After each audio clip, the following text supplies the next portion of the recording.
This is FYI News 13, brought to you by SSPTV and the Hazleton Standard Speaker.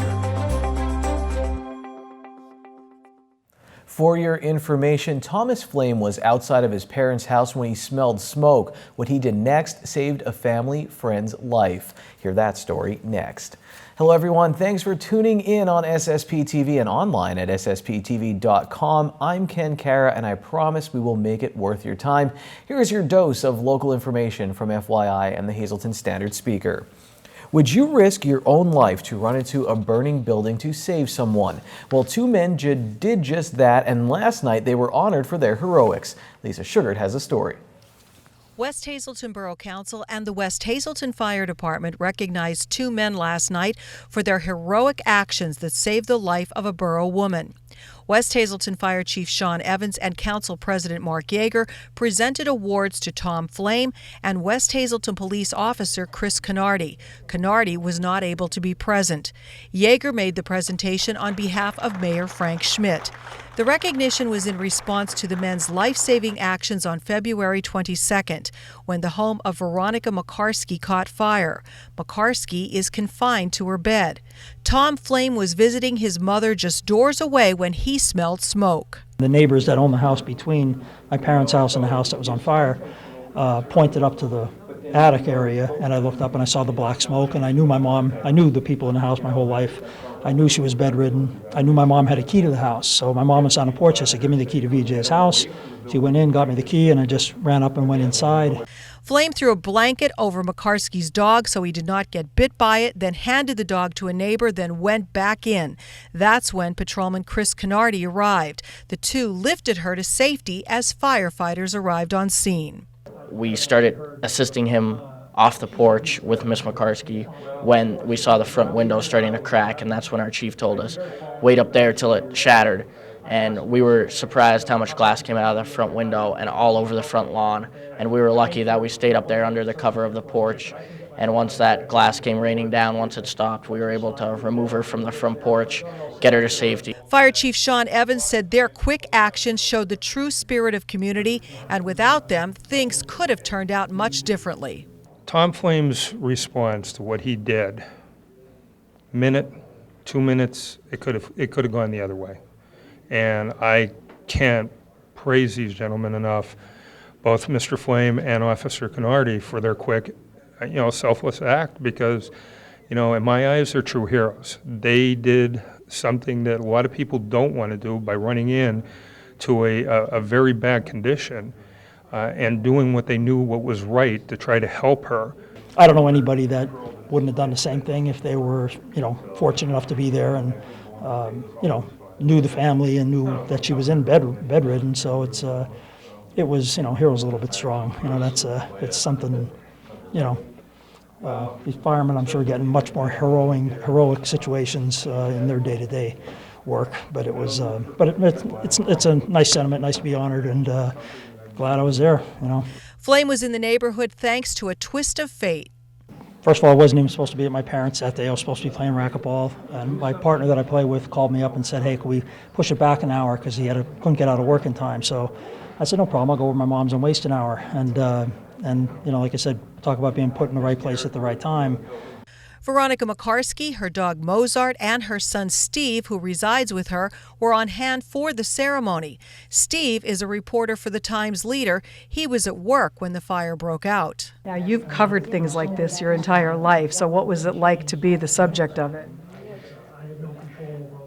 It's hard to describe. You feel so many things. The emotion is just... But you got some really great neighbors, I bet. I do. After, the fire was out, it was just gratitude, and I was just overwhelmed with gratitude for everyone, not just Tom Flame and Officer Canardi, but family, friends, neighbors, co-workers. Everybody just reached out with concern and support. After you've heard all about it and you see the heroics that were involved, can you believe it happened? No, it's just, I don't know. And planning to move back to your home again? Yeah, I am. Flame called it a phenomenal set of circumstances that led to this happy ending. Well, I want to thank them all.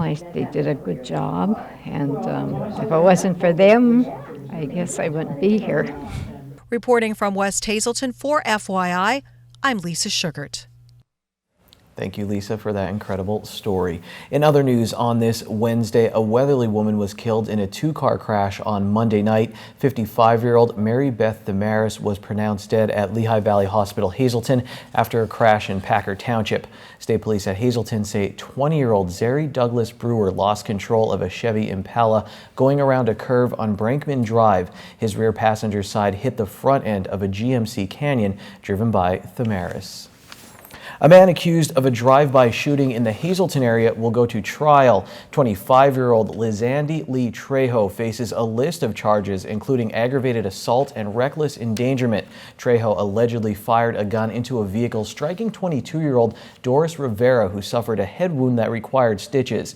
It happened in Ebervale last November. For a full recap, head to standardspeaker.com and read the article by Kelly Monitz. Right now, a hot topic in the Hazelton Area School District is how metal detectors are being used in schools. The district is putting a new security plan in place, and Hazelton Area School District Vice President Vinnie Zola and District Security Director Ed Harry joined host Rick Reilly on a new show In Depth to talk about it. The truth of the matter is, I would say in the last 3 months, I know of at least 4 different weapons that got through the metal detectors. And they were all knives of one sort or another, but they got through the metal detectors. And the way we find them is by one student telling someone else or someone seeing it and reporting it. Think of a school. Once you go through that metal detector, now you're in a school, but how many windows are there? How many doors are there? There's nobody walking around checking these doors, checking these hallways, checking these windows. If you want to bring a weapon in there, you can get a weapon in that school very easily. What we need our people, our security and police officers, to be walking in the hallways, not tied to that front door. And right now, they're tied to the front door.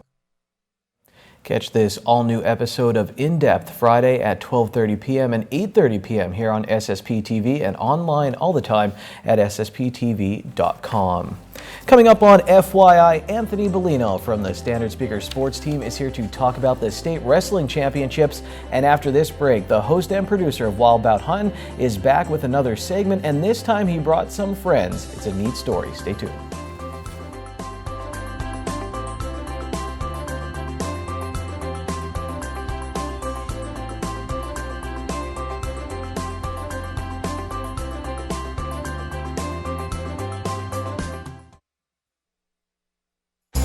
This is FYI News 13, brought to you by SSPTV and the Hazelton Standard Speaker. Okay, hey, welcome back. Last week, we had our guests here, Dan O'Donnell from Dan's Taxidermy and Kevin and Joe Ruby. Joe, our winner of the free shoulder mount. This week, we want to follow up and give you a little bit more into that story and how this all took place and how the mount process happens with Dan, and also how we surprised Joe not too long ago at the Early Bird Expo in Bloomsburg. So Dan, mounting a deer. I know what the process is. I know it takes a long time, but you really had to put the crunch on this to get this done in order for us to surprise Joe. So give us the real quick walkthrough of what you do when you've got to get a deer to look like this after they bring it to you from the field. So this particular one was needed to be rushed. So what we did was I took this one and moved it to the front of the line and quickly got it cleaned up, salted, shipped out to my tannery that I use to provide it an extra rush service charge on that. All right, good. So we preserve it, and then from there, what do you got to do? We take that tanned skin, that's leather. We have some mannequins, which the customer then picks on the pose that they would like. Take that and apply that to the pose with some glue. We use artificial eyes, most are glass. Mount it up. We place some artificial ear liners in and position it on what makes it look most lifelike. Awesome, awesome. And I know Dan does great work. He's got a lot of stuff that I've seen that he's done at his shop and whatnot. So give Dan a call at Daniel's Taxidermy. We'll have his phone number available at the end of this episode. But let's get back over to these guys over here, and let's talk a little bit about how we surprised Joe. So Kevin, tell me a little bit about how this all got started and how you and I communicated. I got a text from Dennis that said, hey, Dan's going to have your deer ready for us for the show in Bloomsburg. We got together on a time and a date on when we're going to do it, and I brought Joe there. Absolutely, absolutely. So then we had it all set up that we were going to present this the Friday of the Early Bird Expo at the Bloomsburg Fairgrounds. And Joe, what did you think was going on that day when you were coming out to the Early Bird? Oh, my dad wanted to look around, and my mom said she wanted to look at a camper, so I really had, I don't know, it was kind of just seemed normal. Well, when you walked up, you saw our booth. We were all there. We had a lot of people around talking. Did you notice anything unusual initially when you walked up, or did it seem like a everyday outdoor show? Well, it kind of seemed like an everyday outdoor show until I walked up and I seen the little, I don't know what you want to call it there, the little nub. And I seen that, so I kind of thought, like, that's what somewhat looks like my deer. And then I don't know who told me. I think you told me that's your deer. And that's how I kind of figured out it was mine. Joe walked up, and we kind of talked for a little bit, and we, did a little bit of hunt talk, and then he started leaning over, and you'll probably see that in some of the footage that we're showing, but he noticed this, and we call this an acorn, and that's how he picked it out, that it was his deer. But hey, man, congratulations again. I'm glad that we were able to do this for you on behalf of Dan from Daniel's Taxidermy and Wild Bow Hunting. Congratulations, and I hope that you get to enjoy this the rest of your life, and hey, maybe your dad will get one someday. Maybe. All right. Hey, there you are again for this week's tip. A little bit of different story here at SSPTV. Time now for FYI News 13 weather. Nothing to say but beautiful. Here's our local weather forecast from the National Weather Service. Tonight, mostly cloudy. Our low will be 53 degrees, and it looks good for the next few days. Thursday, we do have a 40% chance of showers, mainly after 11 a.m. Our high will be 68 degrees. On Thursday night, we're up to a 60% chance of showers, mostly cloudy with a low of 49. On Friday, a slight chance of showers before 8 a.m., partly sunny with a high near 56 degrees. Friday night, partly cloudy, low in the mid-30s. On Saturday, partly sunny, our high is in the mid-50s, and then Saturday night, mostly cloudy, low of 43. Sunday, 50% chance of showers after 8 a.m., high of 56, and Sunday night, 50% chance of showers, cloudy with a low of 44 degrees. A very unique opportunity is taking place in April at the Health and Wellness Center on the Airport Road in Hazel Township. Here to tell us all about it is exercise physiologist Joe Stanavich. Joe, you told me this is an opportunity for people to get a special certification that's hard to find. Not too many opportunities around here to get this certification. Yeah, it's best in Pennsylvania. I don't think anyone else is hosting this wellness coaching certification, specialty certification. It's going to be a great opportunity for local exercise physiologists, different gym owners that want to potentially get wellness coaching started, at their facilities. Also at our facility, we're very hot, we're ready to get it going in particular. So it's going to be once in a great while that you get the opportunity to host these workshops and be a part of these workshops. And I'm very, very happy to have it at the Health and Wellness Center, and we're looking forward to it come April. All right, so when exactly is it? How long is it? And what do people have to do to register? Well, it's April 9th and 10th. It's a Saturday, Sunday. It's from 8 to 5, so it's going to be taking up a good portion of the day, but it's very important for us, for anyone that is interested. They will be you have to take a test after you go through the workshop, so it's a pass or fail type deal. Obviously, so that's why you want to, get going now, get registered now. You have to go on to the NETA, which we can talk about that, how to get on, or contact the Wellness Center, like I said, and we can direct you how to get on to NETA. What is NETA? Okay. NETA is it's a national exercise trainers workshops. They go all over the country, and they're coming to PA for us. They're based out of Minnesota, and they're coming to PA for us to host this workshop that Saturday and Sunday. So they should give you a call to get more information and to find out how to sign up, because you want to know in advance how many people are coming. Sure, we like to know who wants to be part of it. Obviously, the Wellness Center will be doing it, but we want others to come out and do it. And it's a great opportunity if you're trying to get that, specialty certification, maybe you want a change of job or whatever it may be. You have this opportunity to do it here locally. And what will it allow them to do once they have that certification? They can, different gyms possibly. They can possibly do their own type of wellness coaching, whether they be personal trainers on the side and they want to pick up this certification to do more of it. So, it gives you an open door, basically, to do a lot of different things. All right, well, very good. If you're interested in this, I hope that you would please get involved. I would be remiss, I guess we should tell them the price. Price currently right now is $3.99. I think they offer a discount. Best is to contact Netta or myself, and then we'll contact Netta for you. But price is right now $3.99 for the certification. All right, for more information, you can call the Health and Wellness Center, talk to Joe. He'll get you everything you need to know. And if you're looking for the certification, it's right here in your own backyard. Lisa, thank you once again. Here's your midday winning lottery numbers on FYI. Pick 245, pick 3033, pick 46357, and pick 5 40228. And now it's time for the home of the week, located at 50 Turnberry Lane in Eagle Rock Resort. This custom-built 4-bedroom, 2.5-bath home is near the main gate and clubhouse. It features a beautiful custom kitchen with granite countertops and stainless steel appliances, hardwood floors, full basement. It also has a 2-car garage and a master with ensuite. Furnishings are included and it's priced at $269,900. Call Nancy for an appointment today. When we come back, Anthony Bellino from the Standard Speaker will join us, plus I have the FYI Standard Speaker scoreboard.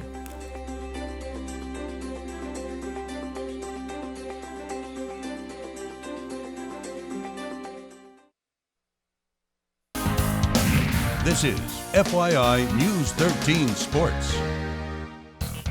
Ladies and gentlemen, please welcome back Anthony Bellino from the Standard Speaker. Maybe a very tired Anthony Bellino. You were busy this past weekend. You had to cover the Regional Wrestling Championships, Northeast Regionals, AAA, Hazleton area, and Crestwood. For our sake here at FYI, 2 Hazleton area Cougars moving on to the state tournament, Chris Lasecki and also Jimmy Hoffman. Let's start with Chris. He finishes 3rd this weekend. You watched him wrestle through the tournament. How did Chris do? Chris was pretty impressive the whole weekend at regionals. I mean, his first match, he got a bye to the quarterfinals because he was the 2nd seed from winning the District 2 title. And he lost his first match big. He got beat 16-5 by Devin Britton from Northampton, who eventually went on to be the runner-up of the tournament. And to Chris's credit, he dropped down to the consolation bracket and didn't lose down there, going all the way to the 3rd place match and picking up a win. Now, maybe more impressively from Chris, Anthony wrote a column on Monday, check it out, and Chris received your Best Fashion Statement Award, which I think is pretty hard in wrestling, because usually you just have the singlet. When a kid shows up wearing American flag sweatpants over his wrestling attire, it's hard not to give him that award. He called those pants his lucky pants, and they paid off for him big time. Tommy Traver from Tunkhannock had beaten him twice during the regular season, and Chris went on to beat him in the district final, and then in the winner-go-home match to get to the 3rd place match at regionals, and it was impressive showing from Chris. How important do you think it is to have maybe that relaxed mindset? Because you said going to these things, it's huge, it's massive, and District 11 is a whole other animal when it comes to wrestling. Even Hazleton area's coach said that. Well, I think the big thing for Chris and Jimmy alike is they've both been there. They were at the PIAA championships last year, so they know the rigors of the Northeast Regional. And District 11, this was my first time seeing them wrestle, and man, were they impressive. Between Luke Karam and Sammy Sasso, Nazareth, and Becca High, they were impressive. They didn't really get tested throughout their brackets at all, and it was fun to watch them wrestle, not seeing them compete before. So you really have to earn it when you're getting out there to the state championships, and Jimmy Hoffman did that. He'll compete in the 132-pound bracket, 4th at regionals. Now, Coach Maurer said in your article about how tough it is to lose in the semifinals, and you have to go back, and it's pretty much win or go home. You're not going to the state finals. Jimmy Hoffman had to do just that at regionals. As I said earlier, Jimmy's been there, so he knows what it takes to win the big match. He's done it a couple times. This will be his 3rd appearance at the PIAA championships. But for him, it could have went either way. He beat the kid that beat him in the semifinals, Jacob Lezak from Parkland, in last year's semifinals, and they had another great match. Jimmy just wasn't able to score enough points. And to his credit, he drops down to the consolation bracket like Chris and comes out and puts on a solid showing in the consolation bracket semifinals to punch his ticket to Hershey. What did Jimmy have to say after he was done when he was talking to you when you were doing your interviews? You know, Jimmy's a great kid, and he was just kind of a bag of mixed emotions. Obviously, he's used to competing at the highest level. He's used to winning, let's be honest here. Two-time district champ, came up a little short this year, but you know, he was happy that he advanced to states because that's what he came in. That was his original goal. But you can tell there was a part of him that was upset that he finished fourth and not third, second, or first because he wants to win, and that's the attitude he carries himself with. We only have one score on the FYI Standard Speaker scoreboard, but it's a big one. The march continues deeper into March for the Shenandoah Valley Blue Devils boys basketball team.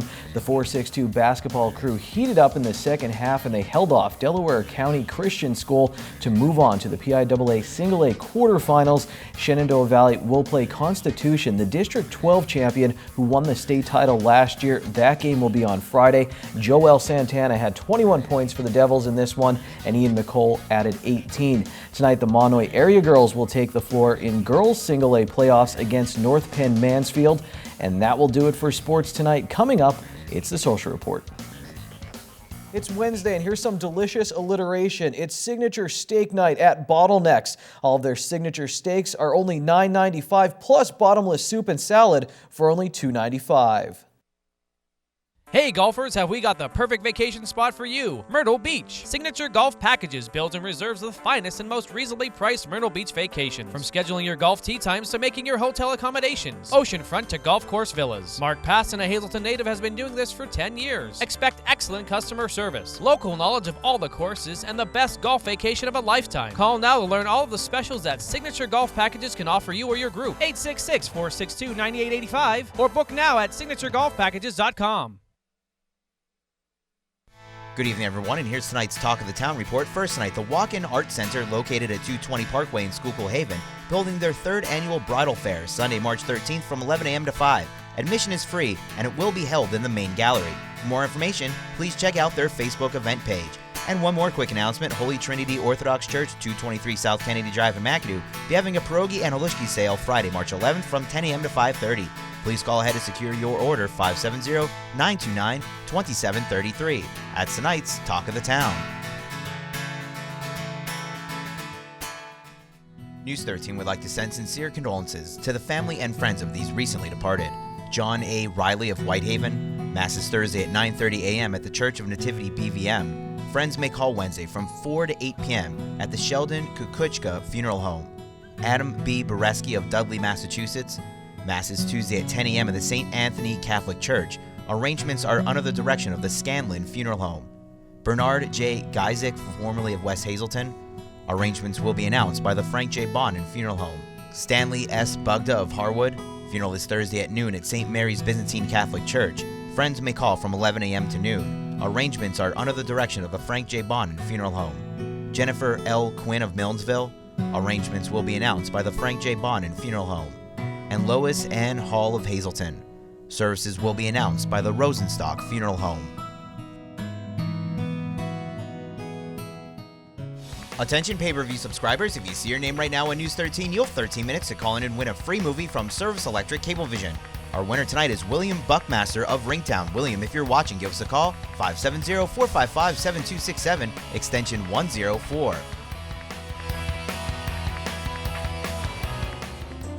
Tomorrow on FYI, we'll catch up with a great bowler from our area who's now competing at the Division I level in college. Plus, I think Lisa will throw some news into the show, and we'll have our second local history segment. I'll see you then. Take it easy, everyone.